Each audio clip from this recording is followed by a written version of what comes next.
House of Representatives discovers Federal Polytechnic with only 142 students, 154 staff.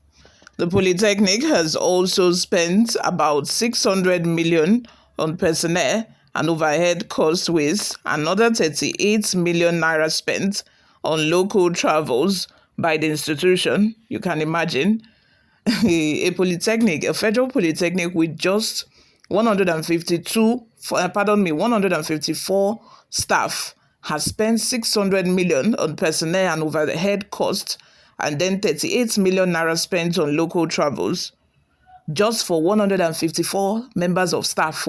Hey, God, since they happen, it is not only politicians that are corrupt. Obviously, citizens are also corrupt.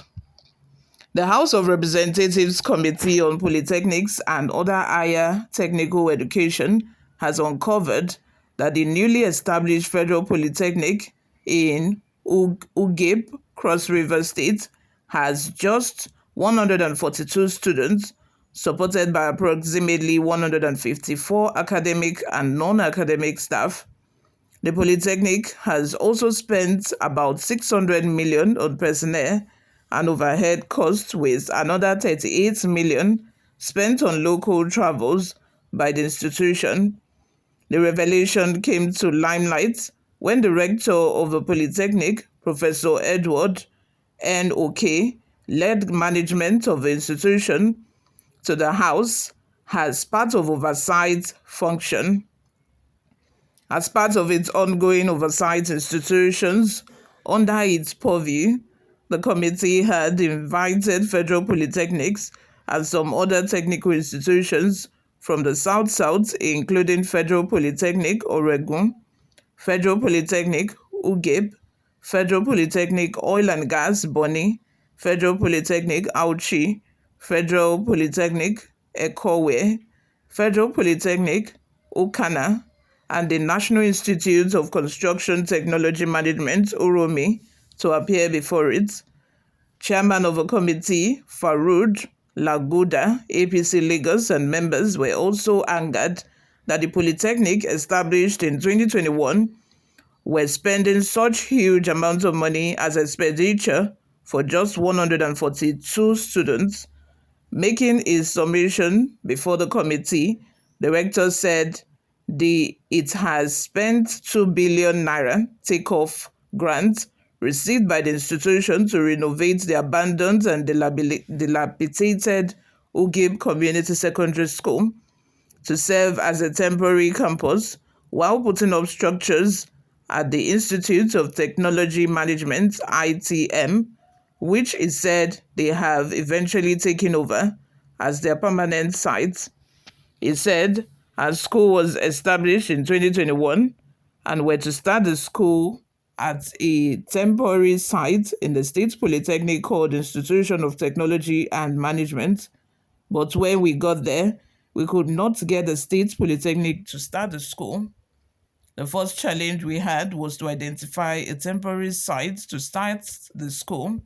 That took us more than a year because Ugib is not a big town, and to get a school for us to start was not an easy task. After going around the village, we ended up with dilapidated buildings of a secondary school called Ugib Community Secondary School. The principal of that school told us that those buildings were abandoned for 25 years, so we have to renovate those buildings. It took us more than 1 year to renovate those buildings for us to start. We started about different 10 projects on the permanent site. Some are at different levels of completion, but getting students and staff in Ugib has not been an easy task because of some kind of stigma that Ugib carries. Even my council members, the first set, refused to come to Ugib to hold meetings because they are scared of Ugib, because Ugib used to have a tradition of eating people, but that was hundreds of years ago. That doesn't happen again, but once there is a stigma, it's difficult to erase. We have been working to erase that stigma. The people need the school, they need the exposure. but to attract students is not easy. So I see why they do not have students. So that town is, one of those towns that, people have been talking about in Cross River that eats people. So my people, who would want to send their word, their own children, their blood to a town that they know that even if it's 100 years ago, at least they used to eat people. If they no longer eat people again, we are not even sure that that tradition has been eradicated totally. So who in his right mind will now send their children to such a school? No wonder they do not have, much students in the school. That explains that. But, and also, I can understand, because this is also a new school. I can understand why they were able to spend such, amount of money in a short period of time, because it's a new school. They have to erect buildings and all of that. And again, lastly, this set of House of Representatives member that are sitting down, to discuss institutions that, was able to embezzle or spend 600 million within a short period of time, and 38 million naira on local travels. This same House of Representatives, they are not clean, oh. Their hands is as dirty as anything, and they are the ones sitting down to judge another person. This is not me justifying that, it's okay to steal money because olegba, like one thief, one from one thief to the other. This is not me justifying it, if actually anything of such happened. But, thinking about it, I do not think that anything like embezzlement happened there, because you guys know this is a new school. It costs a lot of money to erect buildings. Like the rector said, he had to, go to a dilapidated secondary school building that have been abandoned for 25 years. They had to start from there, building structures and all of that to, at least establish the institution in the town. It's not easy. It's not.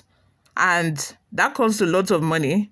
But where I think I would, disagree or beg to differ is that they have been able to spend 38 million naira on local travels just within Nigeria only. That is local travel within Nigeria only. Please, where are they traveling to? Like, well, I don't understand. Like, traveling for what? What is the purpose of a travel that they were able to spend 38 million naira? Are they going from one state to the other to canvas for parents to bring their wards to the school, or what? Because I don't understand how they were able to spend that much. But you, or if you have an explanation to that, let me know in the comment section.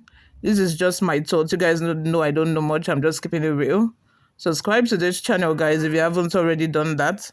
I will see you all in my next video. Bye for now.